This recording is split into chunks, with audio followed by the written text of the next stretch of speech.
बारिश का मौसम किसको अच्छा नहीं लगता, सबको अच्छा लगता है। पर इस टाइम में कुछ खाना वर्जित होता है, जैसे साग पत्ते हो गए, और कुछ चीज़ों का खास ध्यान रखना पड़ता है। जैसे हमारा खाना है, अनाज है, क्योंकि उसमें कीड़े लग जाते हैं, तो बारिश के मौसम में चीज़ें खराब होने का बहुत डर रहता है। उसी तरह से हमारी सेहत भी खराब हो जाती है, इसलिए हमें कुछ ध्यान रखने की ज़रूरत होती है। नमस्कार फ्रेंड्स, मैं अर्चना मिश्रा अपने चैनल पर आज करेला की रेसिपी शेयर कर रही हूँ। और ये सब्ज़ी बहुत टेस्टी बनेगी और बहुत हेल्दी बनेगी। तो बहुत ज़्यादा क्वांटिटी में बना रही हूँ, क्योंकि इस टाइम में अगर आप करेला वगैरह खाते हैं फ्रेंड्स, तो आप बहुत ही स्वस्थ रहते हैं और हेल्दी रहते हैं। क्योंकि कीटाणु और जो इंसेक्ट वगैरह है उसका बहुत ज़्यादा बारिश के मौसम में जो वो है, वो बरसात की वजह से बहुत ही ग्रो करते हैं, और अपना जो साइड इफ़ेक्ट है वो हमारे ऊपर डालते हैं। इसलिए ये सब करेला वगैरह जो बना हुआ है, इसीलिए बना हुआ है ताकि हम इसको खाएं और हम स्वस्थ रहें। तो आज मैंने 4 करेला लिया है, और आप छोटे साइज़ का लीजिएगा। मुझे छोटे साइज़ का मिला नहीं है, ऑनलाइन ही मैंने बुक किए थे, ऑर्डर किए थे, तो बड़े साइज़ के ही आ गए हैं। इसको अच्छे से पहले धो लीजिएगा और उसको इस तरह से काट लीजिएगा, गोल गोल पतला पतला काटिएगा, मोटा नहीं काटिएगा। और अगर मोटे बीज हो, सीड्स हो, तो उसको निकाल दीजिएगा, इस तरह से रिमूव कर लीजिएगा। और नहीं भी करिएगा फ्रेंड्स, तो उसके बहुत फ़ायदे हैं। आप बहुत सारे चीज़ें देखते हैं कि सीड्स मार्केट में मिलता है, उसको हम ख़रीद के खाते हैं, और जो करेला वगैरह में सीड्स होते हैं, पंपकिन के सीड होते हैं, उसको हम निकाल के रिमूव करके फेंक देते हैं। तो वही चीज़ें हैं, मतलब खान पान में आप समझ नहीं पाते हैं कि कैसे क्या खाना है। अब सारे करेला को मैंने काट लिया है और उसके बाद हल्दी डाल दिया। अब ये है नमक। तो आपने बहुत सारी वीडियो में देखा कि हल्दी और नमक के साथ करेला को रख दिया जाता है, लेकिन मैंने सिर्फ हल्दी डाला, नमक नहीं डाला। क्योंकि हमें इस तरह से नमक ज़्यादा खा लेते हैं, क्योंकि हम बार बार नमक डाल देते हैं, और हमारे शरीर के लिए नमक कितना खतरनाक है ये तो आपने मोदी जी का न्यूज़ सुन ही लिया है। तो नमक खाना कम कीजिए, बंद कीजिए, मतलब बहुत कम खाइए। तो इस तरह से आप नमक कम कर सकते हैं, और सिर्फ हल्दी डाल दीजिए और रख दीजिए साइड में। इधर मैंने 2 टमाटर ले लिए हैं मीडियम साइज़ के, और काट लिए हैं, उसको रफली चॉप कर लिए हैं। इसको हमें पीसना है।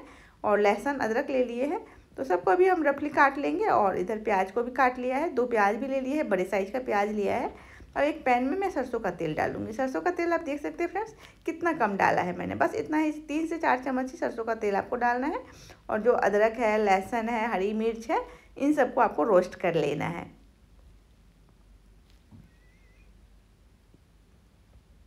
इस सबको अच्छी तरह से रोस्ट कर लेंगे, हल्का हल्का ब्राउन सा होने लगेगा। लहसुन रोस्ट करने से बहुत ही अच्छी खुशबू आती है। तो खुशबू आने लगेगा, उसके बाद आप उसको निकाल लीजिएगा, गैस को स्लो कर लीजिएगा और निकाल लीजिएगा।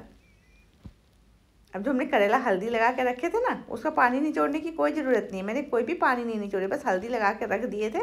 और अब इसमें हम डाल देंगे, गरम तेल है हमारा, उसी में हम करेला को डाल देंगे और करेला को रोस्ट कर लेंगे।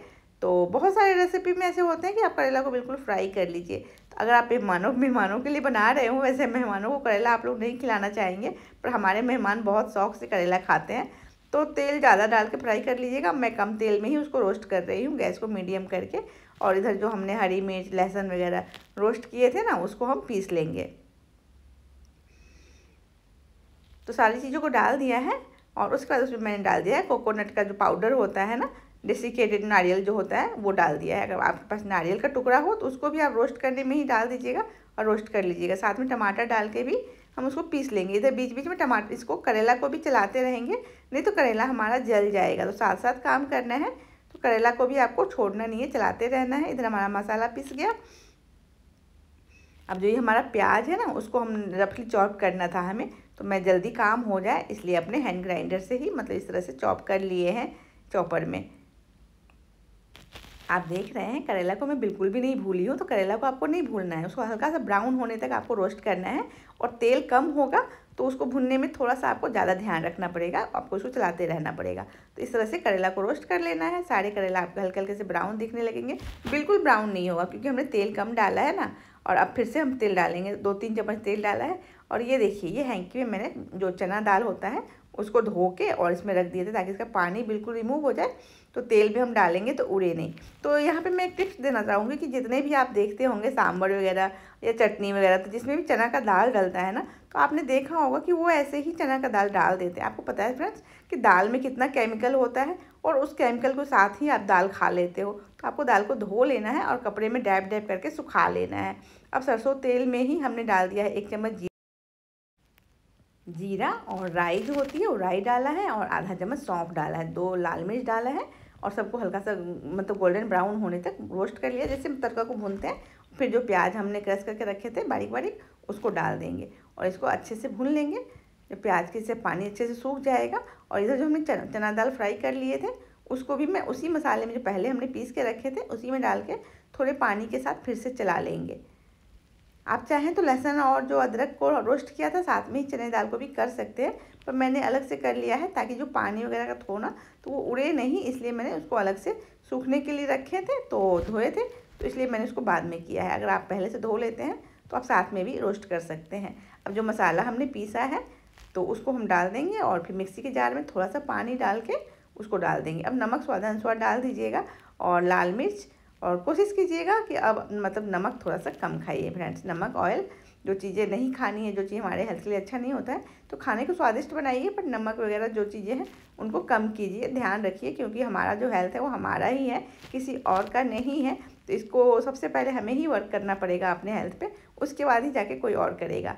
अब उस अच्छे से मसाला को मैंने रोस्ट कर लिया है 8 से 10 मिनट के लिए। ढक ढक के मैंने 5-7 मिनट तक पहले पकाए और उसके बाद ढक ढक के उसको पका लिए। और अगर पानी की ज़रूरत हो तो पानी डाल दीजिएगा थोड़ा सा, और उसके बाद इसको अच्छे से चलाएंगे। और करेला जो है उसको पकने में थोड़ा सा टाइम लगता है, तो मसालों के साथ अच्छे से रोस्ट कर लीजिए और उसके बाद इसमें ग्रेवी लगाएंगे।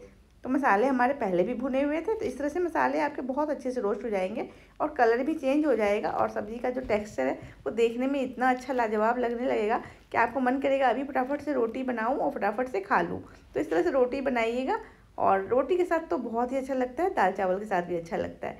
अब मैंने इसमें ग्रेवी लगा दिया है, तो करेला में थोड़ा सा ग्रेवी लगाइएगा क्योंकि हम ग्रेवी वाली सब्ज़ी बना रहे हैं करेले की। तो इस तरह से ग्रेवी लगा के जितना भी, और बहुत ज़्यादा मत लगाइएगा, मतलब थोड़ी सी जो लटपटी सी सब्ज़ी होती है ना वैसी सब्ज़ी बनाइएगा, तो तब जाके बहुत मज़ेदार लगता है।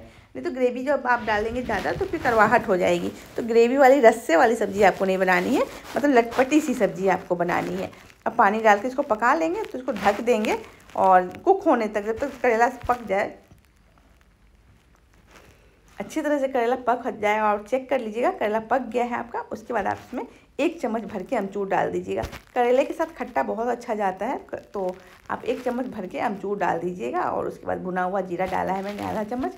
आप चाहें तो गरम मसाला भी डाल सकते हैं फ्रेंड्स, पर गरम मसाला इतना ज़्यादा डालने की ज़रूरत नहीं है, तो स्किप कर रही हूँ मैं गरम मसाला को। वैसे आप गरम मसाला भी डाल सकते हैं। तो मैंने भुना हुआ जीरा डाल दिया है आधा चम्मच जितना, और बस इसको ढक के पका लेंगे। मसाला अमचूर वगैरह जो डालिएगा ना 2 मिनट जब रह जाए कुक होने को उसके बाद डालिएगा। अमचूर को आप पहले डालेंगे ना तो सब्ज़ी आपकी कड़वी हो जाती है, इसलिए अमचूर जब भी डालिएगा तो गैस बंद करने से पहले ही आपको डालना है।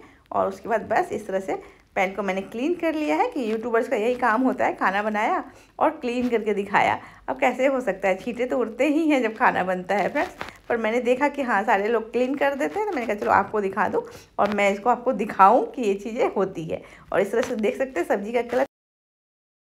अब 2 मिनट के लिए इसको रेस्ट करने दीजिए ढक के, और इधर गर्मा गर्म रोटी बनाइए या चावल दाल बनाइए, सर्व कीजिए और 1-2 पीस करके बच्चों को भी खाना सिखाइए, क्योंकि बच्चे के जो हेल्थ होते हैं ना वो हमारे लिए सबसे इम्पॉर्टेंट होता है। हमारा बच्चा ही हमारा धरोहर होता है, तो उनको भी 1-2 पीस ज़रूर खाना चाहिए। जो बच्चे ये वीडियो देख रहे हैं और देखते हों, कभी भी देखें, तो प्लीज़ बच्चे आप हम अपने लिए नहीं तो हमारे लिए ज़रूर खाइए, क्योंकि आप जो हो वो हमारे देश की धरोहर हो। तो आप जब स्वस्थ रहोगे तभी तो ये देश स्वस्थ रहेगा। इस देश को स्वस्थ रहना सबसे ज़रूरी है, सबसे इम्पोर्टेंट स्वास्थ्य है, उसके बाद ही कुछ है। तो वीडियो अच्छा लगेगा तो सब्सक्राइब कर लीजिएगा, कमेंट कर लीजिएगा।